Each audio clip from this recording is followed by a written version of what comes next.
இயேசு கிறிஸ்துவின் நீடிய நேற்று என்ப நாமத்தில் உங்கள் அனைவரையும் வாழ்த்துவதில் மிக்க மகிழ்ச்சி அடைகிறேன். இந்த காணொளி வழியாய் உங்களை சந்தித்து ஆண்டவருடைய வார்த்தைகளை பேசுவதற்கு ஆண்டவர் கொடுத்த மேலான தயவிற்காய் நான் ஆண்டவரை துதிக்கிறேன். ஆண்டவர் உங்கள் அனைவரையும் ஆசீர்வதிப்பாராக.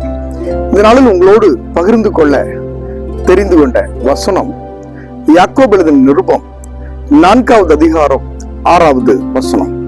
அவர் அதிகமாய் கிருபையை அளிக்கிறாரே, ஆதலால் தேவன் பெருமை உள்ளவர்களுக்கு எதிர்த்து நிற்கிறார், தாழ்மை உள்ளவர்களுக்கோ கிருபை அளிக்கிறார் என்று சொல்லி இருக்கிறதே.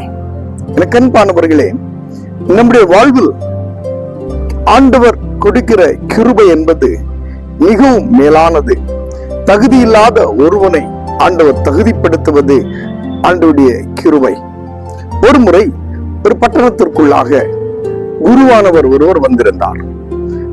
அங்கு வந்து அவர் ஒரு குறிப்பிட்ட இல்லத்திலே தங்கியிருந்தார். அநேகர் சென்று அவரை பார்த்து அவரிடம் ஆசி பெற்று சென்றார்கள். இப்படி அவர் வந்திருப்பதை அறிந்த ஒரு மனிதன் தன்னுடைய வீட்டிலிருந்து விலையுயர்ந்த பொருட்கள், சில ஆடைகள் இவைகளை எடுத்துக்கொண்டு குருவானவரை பார்ப்பதற்கு சென்றார். உடனடியாக அவருடைய மனைவி சில மலர்களையும் எடுத்துச் செல்லுங்கள் என்று சொல்ல, இவற்றையெல்லாம் எடுத்துக்கொண்டு குருவானவரை பார்ப்பதற்காய் சென்றான். அங்கே குருவானவர் தியானத்தில் அமர்ந்திருக்க இந்த மனிதன் சென்று அவன் கொண்டு வந்த விலையுயர்ந்த பொருட்களை குருவானவரிடத்தில் கொடுக்க, குருவானவர் கண்களை திறந்து பார்த்து அப்படி கீழே போட்டுவிடு என்று சொன்னார். இவன் திடுக்கிட்டு உற்று கவனிக்க அவைகளை கீழே வீசு என்று சொல்ல அவன் அப்படி கீழே போட்டான். உடனடியாக அவனுடைய மனைவி கொடுத்த அந்த மலர்கள் அவன் நினைவிற்கு வர அவற்றை எடுத்து கொடுக்க அப்படி கீழே வீசிவிடு என்று சொல்ல அவன் உள்ளத்திற்குள் ஒரு பயம் ஏற்பட்டது. எதை வீச சொல்லுகிறார்? விலையுயர்ந்த பொருட்களையா மலர்களையா? திகைத்து நிற்க அங்கிருந்த குருவானவருடைய சீடர்கள் அந்த மனிதனை பார்த்து சொன்னார், குருவானவர் உங்களை பார்த்து கீழே வீசிவிட சொன்னது உங்கள் கையில் இருந்த விலையிருந்த பொருட்களையோ இல்லை உங்கள் கையில் இருந்த மலர்களையோ அல்ல. அவர் கீழே வீச சொன்னது உங்களுடைய செருக்கை, ஆணவத்தை, நான் என்கிற அந்த அகந்தையை, அதைத்தான் வீச சொன்னாரே தவிர உங்களிடம் இருந்த அந்த விலை உயர்ந்த பொருட்களை அல்ல. உடனடியாக அந்த குருவானவர் அந்த மனிதனை பார்த்து சொன்னார், நீ உன் வீட்டிலிருந்து புறப்பட்டு வருகின்ற பொழுது ஆணவத்தோடும் செருக்கோடும் நான் குருவானவரை பார்க்க சொல்கிறேன் என்று விலையுயர்ந்த பொருட்களை எடுத்து விட்டு வந்தாய். உன் வாழ்க்கையில எல்லா நாளும் நான் என்கிற அகந்தையோடு வாழ்ந்து கொண்டிருக்கிறாய். எந்த நிலையிலும் மற்றவர்களை நீ மதிப்பதில்லை என்று சொன்ன குருவானவர், உனக்குள் குடிகொண்டிருக்கிற ஆணவம், செருக்கு, அகந்தை இவை எல்லாவற்றையும் வீசி எரிந்து விட்டாய் என்றால் உன்னுடைய வாழ்க்கை மகிழ்ச்சியாயிருக்கும்.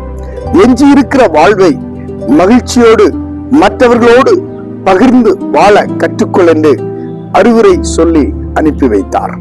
அந்த மனிதன் தெளிவு பெற்றவனாய், ஆணவம் செருக்கு இல்லாதவனாய் தன் வீட்டுக்கு நேராய் புறப்பட்டு சென்றான்.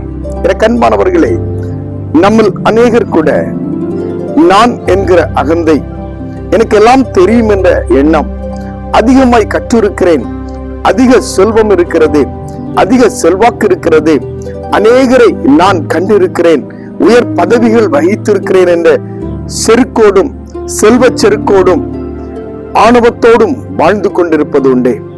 ஆனால் நம்முடைய வாழ்க்கையில் இவை எல்லாவற்றையும் விடுத்து ஆண்டவர் என்னோடு கூட இருக்கிறார், அவருடைய கிருபையினால் நான் நிற்கிறேன் என்ற ஒரு எண்ணத்தை நாம் கொண்டு வருவோம் என்றால் நம்மை போல் ஆசீர்வாதம் பெற்றவர்கள் இந்த உலகத்தில் யாருமே இல்லை. ஆகவே எனக்கு அன்பானவர்களே, எந்த நிலையிலும் ஆணவத்தையோ பெருமையோ செருக்கையோ கொள்ளாதபடி கர்த்தருடைய கிருபை எனக்கு போதும் என்ற நம்பிக்கையில நாம் வாழ்வோம் என்றால் நாம் ஆசீர்வதிக்கப்பட்டிருப்போம். திருமறை அழகாய் சொல்லுகிறது, ஆண்டவர் தாழ்மை உள்ளவர்களுக்கு கிருபையை கொடுக்கிறார், பெருமை உள்ளவர்களையோ ஆண்டவர் தாழ்த்துகிறார் அல்லது எதிர்த்து நிற்கிறார். தாழ்மையுள்ளவர்களுக்கு கிருபையை கொடுக்கிற கர்த்தர் நம்முடைய இருதயத்தை காண்கிறவர். உள்ளத்தை காண்கிறவர். நாம் தாழ்மையோடு இந்த உலகத்திலே வாழ்கிறோம் என்றால் எல்லா நாளும் ஆண்டவர் நம்மோடு கூட இருந்து நம்மை வழிநடத்தி பாதுகாப்பார்.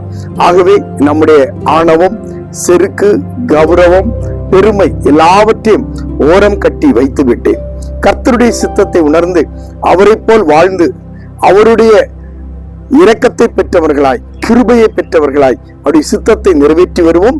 ஆண்டவர் நம் அனைவரையும் ஆசீர்வதிப்பார். ஒரு நிமிடம் கண்களை மூடி ஆண்டவரை நோக்கி ஜெபிப்போம். இரக்கம் நிறைந்த எங்கள் பரலோகத்தின் நல்ல ஆண்டவரே, ஆசீர்வதிக்கப்பட்ட இந்த நேரத்திற்காக நன்றியோடு மை துதிக்கிறோம், மை ஸ்தோத்திரிக்கிறோம்.